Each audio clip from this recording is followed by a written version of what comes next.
ஆலயா cotton வேட்டிகள் ஷர்ட்டுகள் wedding celebration. India முழுமைக்கும் நரேந்திர மோடி மீண்டும் பிரதமராக இருக்கக்கூடிய அலை மக்களுடைய இதயபூர்வமான நல்ல அறிவை தந்து கொண்டிருக்காரு. இல்லை, உங்கள் தனிப்பட்ட முறையில் நீங்கள் உள்ளாட்சியை பார்த்துருக்கீங்க, சட்டமன்றம் பார்த்துருக்கீங்க, இந்த மக்களவை தொகுதி தேர்தலில் போட்டியிடுறதை எப்படி பார்க்குறீங்க?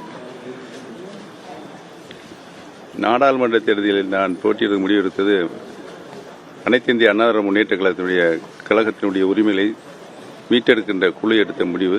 அதன்படி நான் போட்டியிடுகின்றேன் என்பதை தெரிவித்துள்ளேன். சார், இந்த தேர்தலுக்கு பிறகு அதிமுக பார்த்தீங்கன்னா உங்ககிட்டையும் டிடிவி தினகரன்கிட்டையும் வந்துரும் அப்படின்னு சொல்லிட்டு அண்ணாமலை சொல்லியிருக்காரு. அதுக்கு உங்களுடைய கருத்து என்ன சார்? உறுதியாக அனைத்து இந்திய அண்ணா திராவிட முன்னேற்ற கழகம் உறுதியாக எங்கள் பக்கம்தான் வந்து சேரும். எடப்பாடி பழனிசாமி இந்த தேர்தலில் அவர் எங்கே இருக்கிறார் என்று தெரியவில்லை. இப்ப 2026 மீண்டும் அம்மாவுடைய ஆட்சியை உறுதியாக நாங்கள் அமைப்போம். சார், தொண்டர்களோட கட்சி இல்லாம, அதாவது தொண்டர்கள் இல்லாம வெறும் கான்ட்ராக்டர்காரர்கள் தான் இப்ப வந்து எடப்பாடி வந்து இந்த தேர்தலில் வேட்பாளராக நிறுத்திருக்காரு அப்படின்னு சொல்லிட்டு அண்ணாமலை சொல்றாரு. உங்களுடைய கருத்து சார்? நீங்களே சொல்லிட்டீங்க. திரு அண்ணாமலை தமிழ் மாநிலத்தினுடைய பாரதிய ஜனதா கட்சியுடைய தலைவர் திரு அண்ணாமலை சொன்னது 100% உண்மை. சார், இப்ப சமீப காலம் வெளியான கருத்துக்கள் யாரும் அடிப்படை கட்சிக்காரர்கள் இல்லை அந்த வேட்பாளர் பட்டியலில்.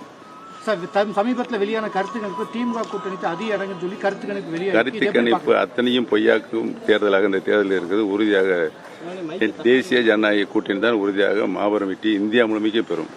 2026 தமிழகத்தில் தேசிய ஜனநாயக கூட்டணி தான் ஆட்சி அமைக்கும் சொல்றீங்களா சார்? அனைத்து இந்திய அண்ணா திராவிட முன்னேற்ற கழகத்தை பொறுத்தவரையில் மாண்புமிகு இதய டாக்டர் புரட்சி தலைவி அம்மா அவருடைய ஆட்சி மீண்டும் நிலைநிறுத்துவதை நாங்கள் போராடி கொண்டிருக்கிறோம். ஓகே சார், நன்றி சார். நன்றி, வாழ்த்துக்கள்.